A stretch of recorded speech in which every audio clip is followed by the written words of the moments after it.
Today we're going to discuss complex sentences, focusing specifically on adverb clauses. So what exactly makes a sentence complex? Well, remember, an independent clause is a complete idea. It stands on its own, and it has a subject and a verb. Well, add in a dependent clause, and it is not a complete idea. It's dependent because it has to rely on that independent clause to have meaning. And we make it up with a something, a subject, and a verb. And I'm going to tell you what that something is in just a second. But it's important to know that we have three types of dependent clauses: adverb, adjective, and noun. But this video is only going to focus on adverb. So an adverb clause's something is called a subordinating conjunction. Remember how when we had compound sentences, we had a coordinating conjunction? Well, adverb clauses have a subordinating conjunction, plus a subject and plus a verb. And just like a regular adverb modifies verbs, adverb clauses explain an action in the main or independent clause. So the subordinating conjunction exemplifies a type of relationship, kind of like how a coordinating conjunction, like fanboys, explains different relationships. Same with a subordinating conjunction. And the relationship it's explaining is between the two verbs in a sentence. And there are 7 types of relationships: time, condition, manner, contrast, reason, cause, and place. So let's take a look at some examples. Let's start with time. Here are your subordinators, and time, of course, explains when something happened. And again, focusing on the verbs in these 2 sentences. So let's take a look. All right, so here I have 2 subjects, 2 verbs, my subordinating conjunction after, and we're talking about sequence of time. So here, first he heard the news, then he emailed me.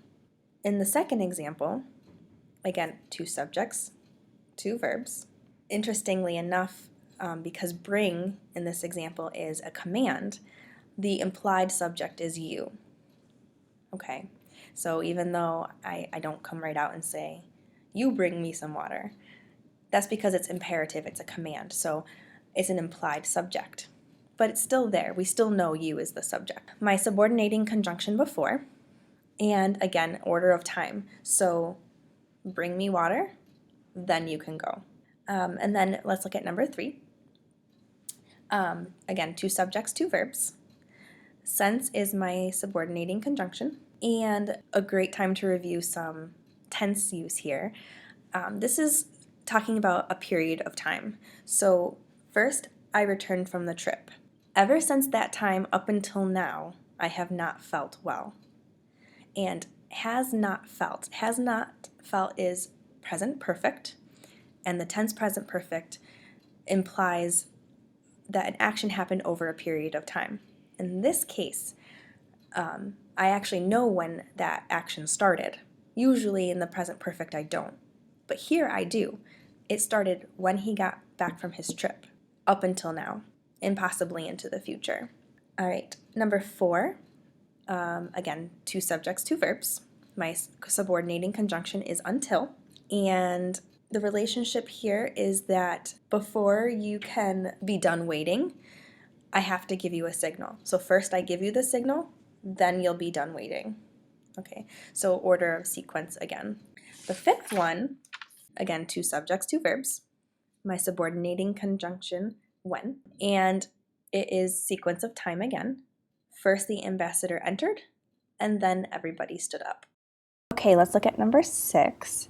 Number 6, again, 2 subjects, 2 verbs, and the relationship of this subordinating conjunction is to talk about every single time it snows. The action of there being car accidents happens at the same time, or in conjunction with the event of it snowing.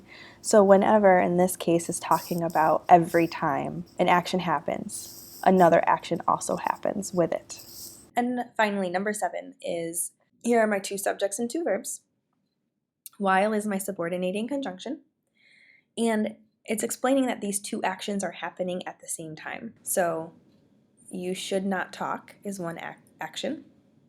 They are writing. Writing is my second action. These two things should not happen at the same time. All right, let's talk about cause and effect. It explains why something happened or the purpose for an action. And here are your subordinators, since and because. All right, so example number 1, we have two subjects, two verbs. Because is our subordinator. And the cause is that they didn't expect a warm greeting. And the effect is that they were pleasantly surprised. And one thing I like to use to remember where the cause is and the effect, the clause that comes after because is always going to be the cause. And how I remember that is in the word because you see the word cause. Okay, a little trick there. In number 2, two subjects, two verbs. And here, my cause is he lost all his money. As a result, he couldn't travel last summer. Number 3, two subjects and two verbs, because again. And the cause here is that this professor wanted his students to understand the concept, and as a result, or the effect, he illustrated his explanation with many examples. And number 4, two subjects, two verbs. And again, I have a cause-effect relationship. The cause here, he wanted to impress his girlfriend. The effect, he was driving very dangerously. Not so good to do. Let's talk about contrast here. It expresses an opposition to the previous idea. Think yet and but, those fanboys we learned in compound sentences. And your subordinators are even though, although, and though. In the first example, I have my two subjects and two verbs. And I'm contrasting the fact that foreign students are studying with the fact that they can communicate. Normally, you would think they're very far from home. How can they communicate on a regular basis? That's why they're opposite ideas. That although they are far from home, they are still able to communicate. So there's an implied inability in the first clause that the second clause contrasts. The second example, again, two subjects and two verbs. And the ideas that are being contrasted is that she understood with she didn't know the language very well. So you would think that if she didn't know the language, she wouldn't be able to understand. But that's not true. She was able to understand. That's why it's a contrast. And the last one, though a lot of people in America complain about the decline in economy, every evening all restaurants are crowded. I have two subjects, two verbs, my subordinator though, and you would think that if there's a decline in the economy, people wouldn't have enough money to go out to eat, right? Wrong. The economy might be declining, but they're still going out to the restaurants to make them crowded. All right, let's talk about condition. It expresses under what conditions something can happen, meaning one action depends on another's occurrence, and your subordinators are if and unless. In the first example, I have my two subjects, two verbs. If is my subordinator. And here, if I have no positive attitude, that means that I will not have good achievement. So in order to have good achievement, I must have a positive attitude. So the action of achieving better results cannot happen if I don't have a positive attitude. In the second example, I have unless, and these students won't get better results unless they change their negative attitude, meaning I must change my attitude to get better results. This action of getting better results will not happen without a positive attitude. Number 3, again, two subjects, two verbs, and if is my subordinator.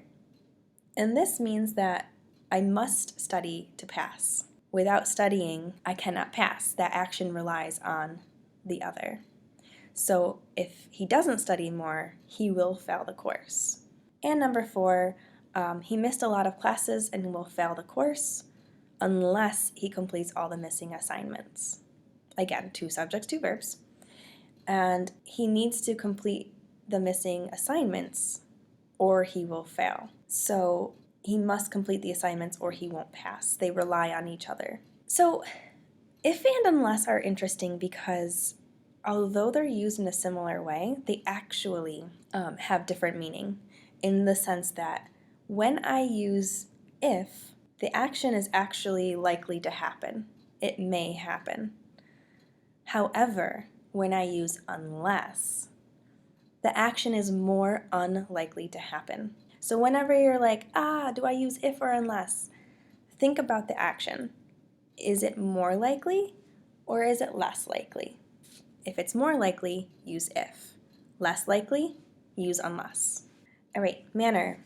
It explains how something happened, and we use this a lot for analogies and metaphors, and we have subordinators like, as if, as though.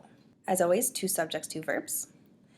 And in the second clause, I'm explaining how they performed. How did they perform? Like true stage experts. So I can imagine that they did a really, really good job. Number 2, again, 2 subjects and 2 verbs. My subordinator, as though. How did the parents act? As though they were shocked by their son's rude manners. Okay, so you can kind of see them being shocked by how their son is acting. And number 3, she behaves as if she is the boss. How does she behave? Like the boss. So you can imagine her, being very bossy or aggressive towards other people in the workplace. Is she the boss? No, but she's acting like the boss.